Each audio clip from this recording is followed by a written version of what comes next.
Hi hello welcome to mix talk. Saiyaara cinema చూసి థియేటర్లోనే ఏడుస్తున్నారని memes మీద memes viral అయ్యాయి. ఇప్పటికే బాలీవుడ్లో 400 కోట్లకు పైగా కలెక్షన్ వచ్చింది. బాలీవుడ్లో ఆ సినిమాను తెగ పొగిడేస్తున్నారు. మోహిత్ సూరి డైరెక్టర్ తీసిన సినిమాలో ఆషికీ 2 సినిమా నాకు తెగ నచ్చింది. ఆ సినిమాలోని పాటలు ఇప్పుడు విన్నా కూడా ఫీల్ అవ్వచ్చు. ఆ పాటలు ఎప్పటికీ ఎవర్ గ్రీన్ పాటలు. సరే, ఆ డైరెక్టర్ కదా ఎట్లుంటుందని చెప్పి చూస్తే వీళ్ళంతా బిల్డప్ ఇచ్చినంత సినిమా కాదు అది. సినిమా చూసిన ఏడుపు రాలేదు, పాడు రాలేదు. సయారా సినిమా గురించి సుత్తి లేకుండా సూటిగా చెప్పాలంటే అది ఒక యావరేజ్ సినిమా. ఫ్యామిలీతో పాటు చూడలేము. కొన్ని అడల్ట్ సీన్స్ ఉన్నాయి. కొందరైతే ఆషికీ 2 సినిమాతో పోల్చారు. ఆ సినిమా బ్లాక్ బస్టర్ సినిమా.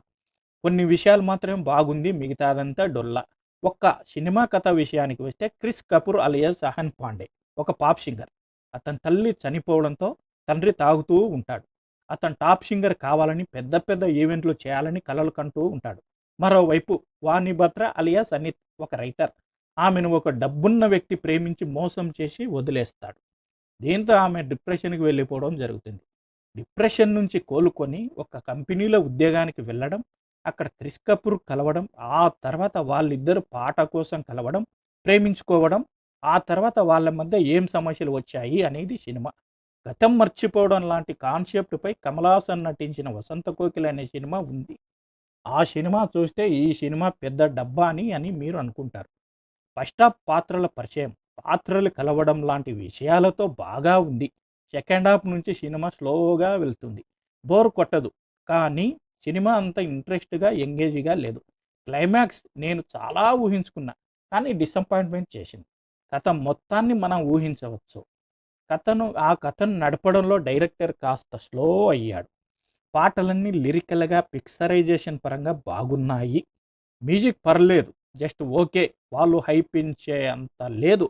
ఆ సయారా పాట కూడా బాగుందని అనుకోవడం లేదు. టెక్నికల్ పరంగా సినిమా బాగుంది. బీజిఎం, సినిమాటోగ్రఫీ, ప్రొడక్షన్ వాల్యూస్ అన్నీ బాగున్నాయి. ఇక మైనస్ విషయాలకు వస్తే ఇలాంటి లవ్ స్టోరీలు చాలా చూసినామనిపిస్తుంది. దాని తోడు లవ్లో పడే సీన్లు చాలా ఆర్టిఫిషియల్గా ఉన్నాయి. కొన్ని సీన్లు అర్జున్ రెడ్డి సినిమా ఫ్లేవర్స్లో ఉన్నాయి. సినిమా ఎమోషనల్గా సరిగా కనెక్ట్ కాలేదు. హీరో పాప్ సింగర్గా ఎదిగే క్రమంలో కొన్ని సీన్లు ఎమోషనల్గా గూస్ బంప్స్ తెప్పించేలా ఉండాలి, కానీ అలాంటి సీన్లు ఎక్కడా లేవు.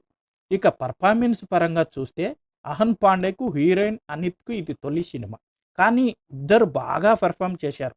ఇద్దరి మధ్య కెమిస్ట్రీ బాగుంది. హీరోయిన్ ఎప్పుడు మొహం ఏడుపు మొహాన్ని చూపించాడు డైరెక్టర్. మరీ నచ్చలే. ఈ సినిమాకి నా రేటింగ్ 2.5. ఆషికీ 2 సినిమా చూడని వాళ్ళు చూడండి. ఆ సినిమా ఎక్సలెంట్గా ఉంటుంది.